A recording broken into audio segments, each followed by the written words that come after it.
Muchísimas gracias por continuar conversando, ¿no? Todo el mundo muy interesado. Tú dijiste ayer que lo que habían hecho ustedes era necesario porque había que hacer una denuncia. ¿Qué denuncia hay que hacer? Bueno, principalmente que no todos los uniformados en Cuba son, es necesario que están necesariamente con el gobierno.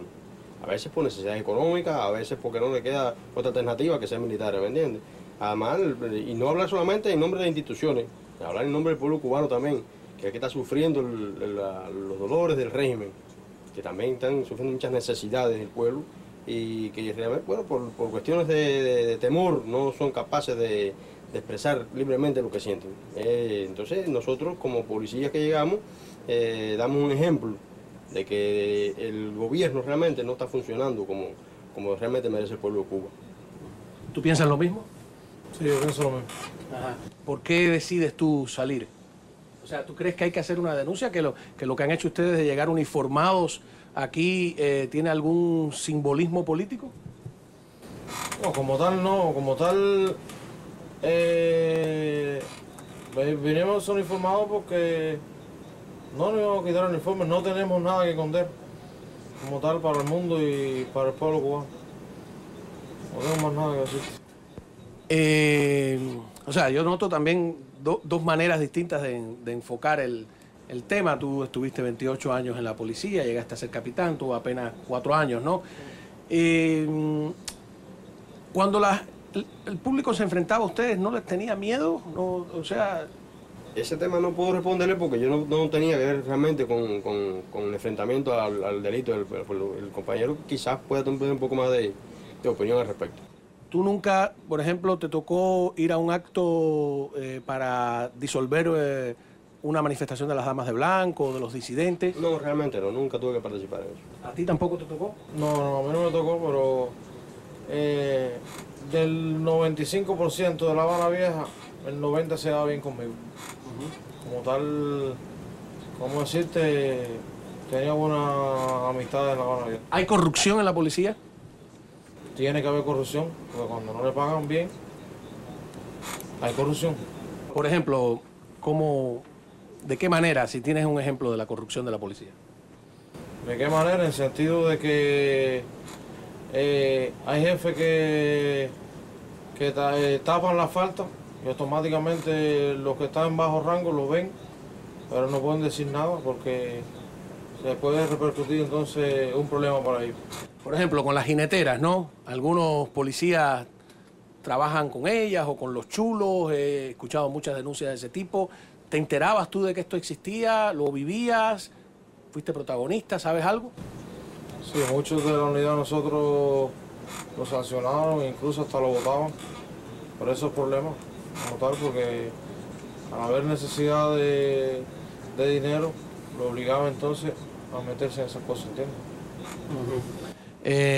A nivel nacional, porque tú trabajabas a nivel nacional, ¿se sabía esto?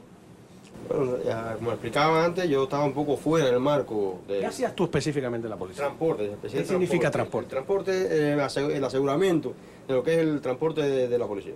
Y, por ejemplo, esas guaguas donde yo veo que llegan las Damas de Blanco y en vez de llevárselas en carros de policía hay como unos ómnibus, unas guaguas. ¿De dónde son esos?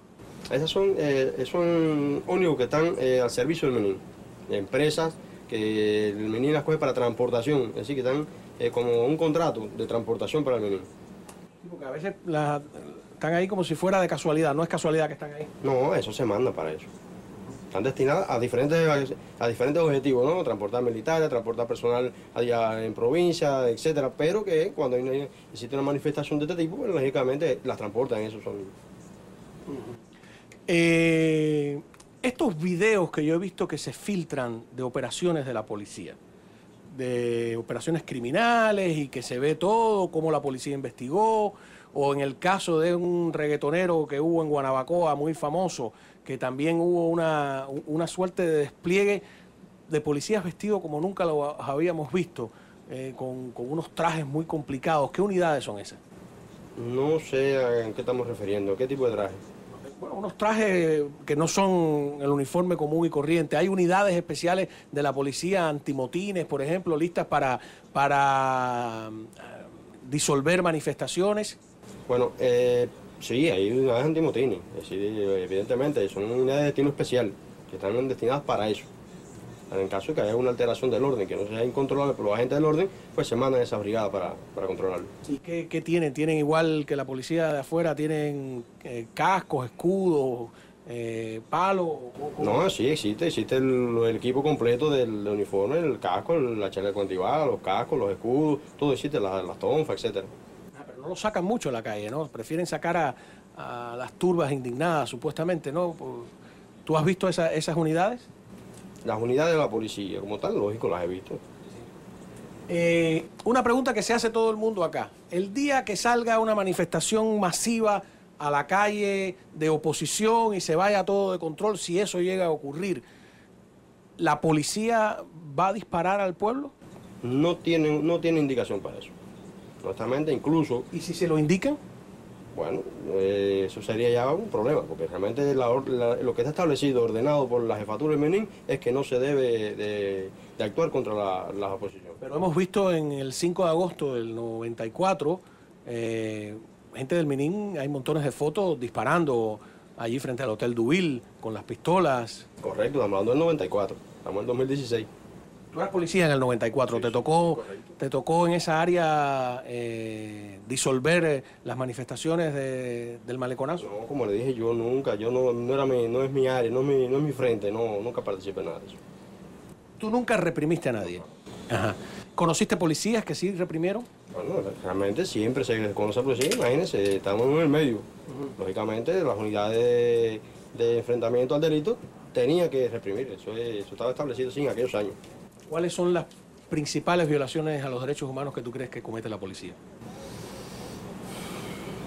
Violaciones de derechos humanos. Bueno, como tal, el procedimiento incorrecto a veces que hay agentes que no proceden, violan las leyes que están establecidas para el arresto de los ciudadanos, el trato, que deben ser un trato formal, un trato correcto, y dice correctamente a los ciudadanos, que se viola bastante en Cuba. Esas son las principales violaciones de derechos humanos que tienen. Ahora, se supone que la policía de un país es la policía nacional, que no tiene partido, que no tiene ideología, que debe representarlos a todos.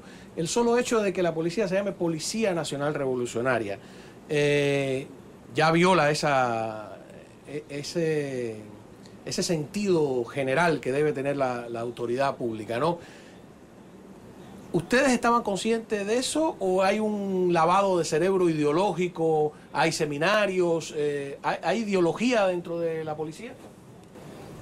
Como tal, uno pasa un curso y te dan preparaciones y automáticamente ellos te preparan para eso. ¿Un policía puede decir yo no soy revolucionario y seguir siendo policía? No lo puedo decir. Automáticamente no lo puedo decir porque te busca problemas. Tú lo puedes pensar por dentro. Sí, pero no lo puedes decir.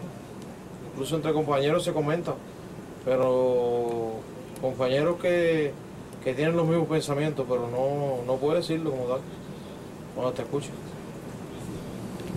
¿Tortura la policía cubana? No, en este caso creo que sería una información incorrecta. La policía cubana hasta ahora no tengo conocimiento que torture a nadie. ¿Qué consideras tú que es tortura? Bueno, ¿Y qué no es tortura? Bueno, tortura, hay que especificarlo, que está la tortura psicológica, está la tortura física, etc. Vamos a empezar por la psicológica. ¿Tortura psicológicamente la policía cubana a sus detenidos? Bueno, vuelvo a repetirle, no es mi frente, decir que no podía dar una especificación del caso como tal, porque no he estado directamente inmerso en esa... ¿Estás tú en la capacidad de responder esa pregunta? No puedo respondértela porque nunca trabajé en calabozo ni nada de eso. Eso como tal son los que trabajan directamente con detenidos en los calabozos. ¿Qué tú consideras tortura psicológica, por ejemplo? Porque por lo menos la humillación, el inculpar a personas en delitos que no dan, o la cohesión psicológica que se puede ejercer a un detenido, por ejemplo. Porque, por ejemplo, aquí en los Estados Unidos hubo un debate porque había un grupo que consideraba que meterte la cabeza en el agua no era una tortura, una discusión, y otros que sí, durante el gobierno de George W. Bush y Guantánamo y todo eso. Te pregunto, que le entren a golpe, que le metan 4 golpes con un palo, con la mano, con lo que sea, a un detenido. ¿Tú lo consideras tortura o no? Sí lo considero tortura. ¿Se tortura en Cuba de esa manera? No podría responder tampoco. ¿Por qué? Porque, ¿cómo decirle? Hay que especificar. Realmente a veces hay un error de conceptualización al respecto. Hay veces que hay detenidos que se ponen malcriados y hay que reducir el orden. Eso es ponerse malcriado. Ofender a los miembros MNIN, agredirlo, eso sucede muy a menudo. Lógicamente, los miembros MNIN son seres humanos, tampoco pueden dejarse avasallar y hay que reducir el orden. A veces no excederse al golpe, pero sí a veces hay que reducir el orden en la obediencia. Los videos que nosotros hemos visto aquí de los policías deteniendo por la fuerza a las damas de blanco, que son mujeres, ¿no? Donde a veces son mujeres del MNIN y muchas veces son hombres. ¿Ustedes han visto esas imágenes? Sí, las hemos visto. ¿Consideras eso tu tortura? Lo considero maltrato. Maltrato. Maltrato. ¿Hay maltrato por parte de la policía cubana? ¿Es un mecanismo, digamos, regular?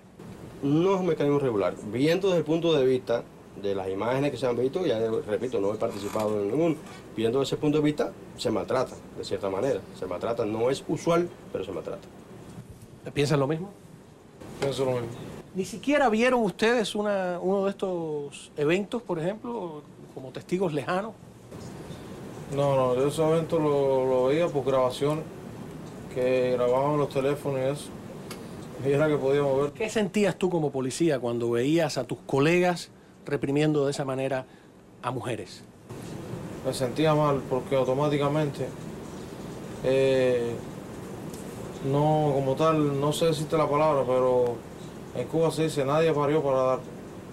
Somos hijos de madre, somos hijos de mujeres y tenemos esposas, tenemos hermanas. A nadie le gustaría que a una hermana o una madre suya la maltrataran, evidentemente. Bueno, quiero decirles que ahora es que esto se va a ir poniendo realmente bueno, porque la entrevista, digamos que de alguna manera psicológica, se va complicando. Quédese con nosotros cuando regresemos, preguntas tan sencillas como ¿qué vienen realmente a